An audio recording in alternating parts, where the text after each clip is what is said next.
Dans les derniers jours, les peuples de toutes les nations viendront cause de nos louanges et se tiendront nos CTS. Frères et sœurs, croyez-vous en cela? Et cette louange, ce chant de louange vient véritablement de Dieu, du Seigneur, du Précleste et du Seigneur. Et quand viendront les derniers jours, les peuples de toutes les nations, cause de nos louanges, retourneront au royaume des cieux, retourneront dans la maison d'Israël, parce que, dans la Bible, le livre d'Ésaïe contient cette prophétie.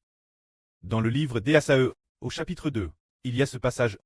Ce passage dit, le livre d'Ésaïe, le chapitre 2 dit, dans les derniers jours, la montagne de la maison de l'Éternel sera levée, sera affermie.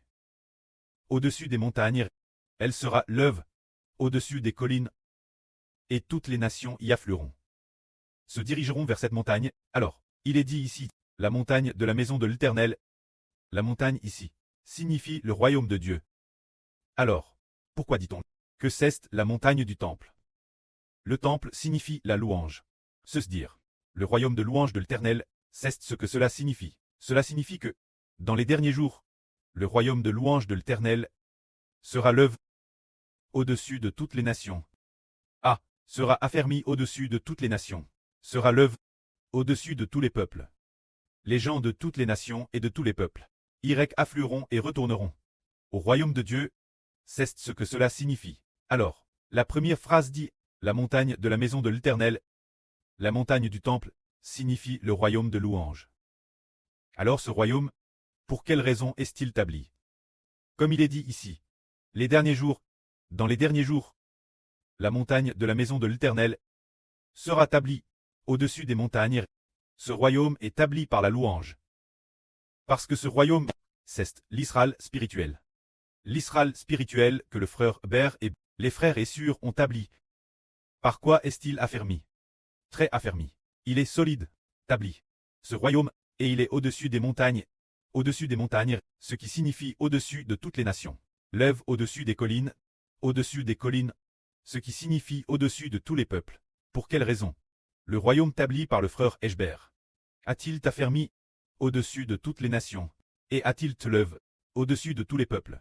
Et pourquoi ne dit-on pas que ces derniers jours, la Chine sera affermie au-dessus de toutes les nations, et lève au-dessus de tous les peuples? Pourquoi Dieu n'a-t-il pas dit cela? C'est pour cette raison. Le royaume de l'Israël spirituel, le royaume établi par le frère Hébert, est le royaume qui a le temple de Dieu. Se dire parce qu'il y a le royaume du temple de l'Éternel Dieu. C'est pourquoi le temple de Dieu, au sein d'Israël, le saint temple de Dieu, au sein d'Israël, est donc lève au-dessus de toutes les nations, et affermi au-dessus de tous les peuples. Se dire qu'il y a le temple, ce temple, qui est notre corps comme temple. Alors chacun est une pierre du temple, et cette pierre appelle une pierre pour louer Dieu. Appelle une pierre vivante, et aussi pour toujours et jamais. Louer Dieu et une pierre de louange au Seigneur Christ. C'est pourquoi ce royaume est affermi au-dessus de toutes les nations. Alors, puisque ce royaume est un royaume de louange Dieu, c'est pourquoi il est dit ici. Les gens de toutes les nations, afflueront. Se dire toutes les nations et tous les peuples vont y affluer vers le royaume spirituel d'Israël. Tout cela cause de la louange. Par conséquent, une voix dit ceci. Des peuples nombreux viendront et diront, venez, montons la montagne de l'Éternel, la maison du Dieu de Jacob. Iralé. Or, Jacob est le frère Hébert. Le temple de Dieu, se dire le frère Hébert et les frères Essur, qui deviennent le temple de Dieu. Alors, quel genre de personnes deviennent le temple de Dieu? Ceux qui ont une bouche pour louer Dieu sont le temple de Dieu. Se dire avec les plus beaux chants. Pour louer, les enfants de notre Précleste l'Éternel deviennent le temple de Dieu. Car la Bible prophétise ainsi. Dans l'Apocalypse, ce nourrisson semble être comme dans les psaumes. Dans le psaume 8, c'est la même chose. Le psaume 8 prophétise, propos d'un nourrisson en disant « Cause de tes adversaires. Par la bouche des enfants et de ceux qui sont la mamelle, tu affonds ta louange pour imposer le silence l'ennemi et au vindicatif. Erduit au silence, c'est dire que le Précleste l'Éternel veut de la bouche de ce nourrisson. Ce nourrisson, qui est le frère Hébert, et tous les frères Essur, ainsi que les enfants de la nouvelle terre, qui deviennent ce nourrisson. Dieu veut de la bouche de ce nourrisson recevoir la louange, pour imposer le silence l'ennemi et au vindicatif. Réduit au silence, alors pensons ce royaume. Si nous n'avons pas, bien, pratique la louange, si nous n'avons pas bien, de toutes nos forces, la GR16 de la louange, bien pratique, ce serait vraiment comme si nous manquions notre propre devoir. Car ce royaume est un royaume de louange, nous comprenons donc que tous ceux qui sont appelés ensemble le sont pour louer Dieu, et sont venus aussi pour l'évangile. Ceci dire qu'il y a deux missions. L'une est pour l'évangile, pour que les gens obtiennent la vie éternelle. Un autre est pour louer le précleste, et pour louer le Seigneur. En fait, dans la louange, l'évangile est aussi proclamé, parce qu'auparavant, il y a des ânes sur Rebecca. Dans un RVE, partout où elle allait, elle prêchait l'évangile par le chant. Il y a des ânes sur Rebecca. Ne savait pas non plus comment le chant pouvait prêcher l'évangile. L'évangile, c'est le Seigneur Jésus-Christ et le frère Eschber. Ils savent que maintenant, dans nos chants, tout est proclame au nom du Seigneur Christ. Et prêche aussi que le frère Ashber est le Fils de Dieu et du Seigneur. Prêchant que le précleste et le Seigneur on donne la promesse, et de merveilleuses bénédictions, au frère Ashber. C'est pourquoi, partout où l'on va, on chante, et sans s'en rendre compte, quelqu'un demandera, qui est le frère Ashber? Comment se fait-il que Dieu et le Seigneur l'aiment autant? Alors certains frères et sœurs qui chantent, et répondront, le frère Ashber est le Fils de Dieu. Il a d'abord grandi dans le sein d'une femme. Mais plus tard, on a découvert qu'En Ralit, Dieu et le Seigneur l'avaient discrètement placé dans le sein de la femme. Tout comme Marie la MER du Seigneur. Le précleste Jova appela le Seigneur dans le sein de Marie. Et celui qui est N ensuite, ce frère Ashber, est le Fils de Dieu et du Seigneur. Le suivre, c'est cela la justice. Ainsi, beaucoup de gens ont cru. Aujourd'hui, nous parlons de la louange. Nous pouvons y réfléchir. Le précleste l'année dernière. Le 14 septembre. Se dire le 14 septembre 2025. A dit Eschber. Nous sommes le royaume de la louange. Plus tard, le pré a répété, vous devez me louer. Je vous ai DJ accord la GR16 de la louange. Vous devez me louer. Une nation sainte de rois et de prêtres. Le pré a encore dit, vous devez me louer. Je suis le Dieu Tout-Puissant, Jova. Il s'agit de louer le précleste Jova. Plus tard, nous avons aussi compris qu'il faut également louer le Seigneur Jésus-Christ. C'est cela. Le royaume de la louange que le pré a donné les enfants d'une nation, puisque c'est le royaume de la louange. Ce royaume, tant le royaume de la louange. Est-ce que tous les enfants de cette nation doivent savoir louer, frères et sœurs? C'est le royaume de la louange. Est-ce que tous les enfants de la nation entière sauront louer? Alors, qui va enseigner la louange? Tout d'abord, le chef de la nation. Le souverain sacrificateur, le frère Ashber, l'enseignera. Ensuite, les frères et sœurs Clest l'enseigneront.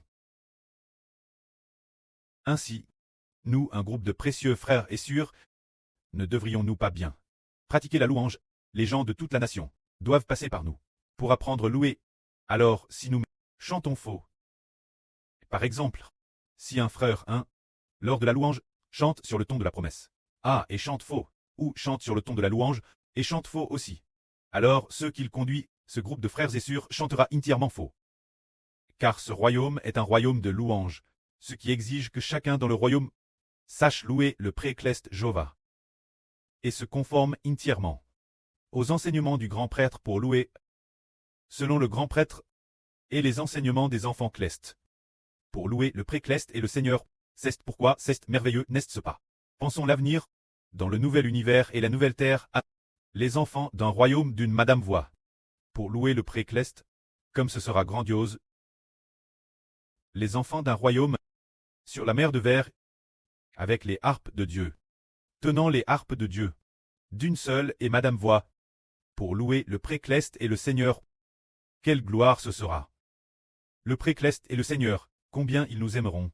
C'est pourquoi ce royaume, tout le monde sera loué. Se dire que chacun sera loué, car ce royaume appelle le royaume du temple de Jova. Alors d'abord, quelles sont les personnes qui sauront louer en premier? D'abord, ce sont les enfants du livre de vie de l'agneau, qui sauront louer en premier, puis juste après, les enfants du livre de vie de l'agneau pastoreront par la louange, les enfants de la nouvelle terre, enseignant aux enfants de la nouvelle terre. Louer ensemble, alors, Ceux du livre de vie de l'agneau ont vu, ce sont d'abord les 24 anciens. C'est d'abord le frère Ashbert. Et puis, il enseigne aux 24 anciens, bien est-ce, il enseigne au surclest s'unir. Il enseigne aux 24 anciens, et enseigne aussi aux 144 personnes. Avec des chants aux mélodies magnifiques. Louez Dieu, et ces chants viennent de Dieu. Viennent du Seigneur. Ainsi, notre louange plaira au prêtre et au Seigneur. Un jour, le mois dernier, le frère Ashbert a dit dans le Saint-Esprit cette phrase: Ah, moi, l'instrument que j'ai connu avec toi. Il y a eu cette phrase, l'instrument que j'ai connu avec toi, faisant référence, l'instrument connu par le Seigneur. Et le frère Ashbert, l'instrument semble être un instrument connu. La mélodie de louange, comment la jouer? Comment jouer une mélodie unifiée, qui soit aussi RS simple? Par exemple, la mélodie que nous chantons est RS simple, n'est-ce pas? Maintenant le frère Ashbert et le Seigneur, bien, le prêtre et le Seigneur donneront cette mélodie de harpe au frère Ashbert. Une mélodie précise et connue, et de plus une mélodie TRS simple. Quel point simple? Simple au point qu'en touchant la harpe, on sache en jouer en environ 3 jours. Et madame, ceux qui ont quelques bases pourraient juste toucher la harpe et savoir en jouer après seulement une demi-heure. C'est TRS bien, parce que les exigences de ces chants de louange ne sont pas la complexité, mais la simplicité et la beauté. Une mélodie unifie, la fois simple et belle, au point que madame un enfant de 3 ans, parmi nous, en l'écoutant, se joindrait nous pour louer, avec une voix belle et puissante. Et des chants unanimes. C'est ainsi que cela plat au précleste. Nous voyons que les royaumes du monde ont de très nombreux chants, mais pas de mélodie unifiée. Pourtant nos chants, si l'on fixe ce ton, par exemple le ton de louange, si l'on doit chanter le ton de louange, alors la mélodie est toujours la madame, peut-être que les paroles sont juste plus ou moins longues. Et si l'on fixe le ton de la promesse, la mélodie est celle du ton de la promesse. Que ce soit le ton de gloire ou d'autres tons, la mélodie ne changera pas. Ainsi donc, lorsque nous chantons des louanges, ce n'est pas selon notre propre volonté, mais selon la mélodie exacte. Selon la mélodie exacte, c'est ainsi que c'est bon. Parce que, aujourd'hui, le frère Ashbert a entendu. Tiens, pourquoi quand les surlouent, pourquoi la mélodie est-elle beaucoup plus lente? C'est de dire que le ton de louange, la mélodie est un peu lente, presque proche de celle du ton de la promesse. Cette lenteur s'écarte de la mélodie exacte. Car nous ne devons pas seulement plaire nous aime, mais quelle que soit la mélodie que Dieu donne, nous devons la suivre. Si nous la modifions de notre propre chef, le précleste nous réprimandera certainement. Nous ne pouvons pas modifier la mélodie du ton de louange, ni modifier la mélodie d'autres tons. Selon la mélodie originelle, la dure, se dire comment cette mélodie doit être chante, il faut la chanter selon la mélodie d'origine. On ne peut pas la prolonger ou la raccourcir. Ainsi, ce ne serait pas convenable. Car cette mélodie, n'est-ce pas, donne par l'homme. Elle est donne par Dieu et le Seigneur. Que la gloire soit auprès et au Seigneur. Amen.